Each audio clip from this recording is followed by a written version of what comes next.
প্রতিদিনের বইমেলা।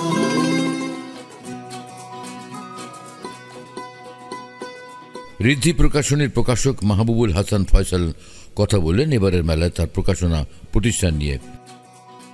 ঋদ্ধি প্রকাশনের এবার তৃতীয় বইমেলা উপস্থাপনা আমাদের। আমরা পুরনো বই, যেসব বই বাংলা সাহিত্যে বহু বছর ধরে রিপ্রিন্ট হয় না বা হচ্ছে না, সেই বইগুলোকে আবার নতুন করে পাঠকদের সামনে নিয়ে আসার জন্য ঋদ্ধি প্রকাশন শুরু করি। যেসব বইগুলো আমরা প্রিন্ট করেছি, নতুন করে ছেপেছি, সেই বইগুলো আসলে দীর্ঘদিন ধরে বাজারে ছিল না, পাঠক চাহিদা ছিল বইগুলোর, কিন্তু সেগুলো কোথাও পাওয়া যাচ্ছিল না। সে কারণেই আমরা বইগুলো নতুন করে ছেপেছি এবং পাঠকের জন্য আবার পাবলিকেশনসে নিয়ে এসেছি।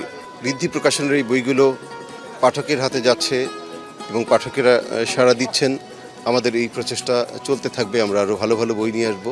আপনারা আমাদের সঙ্গে থাকবেন।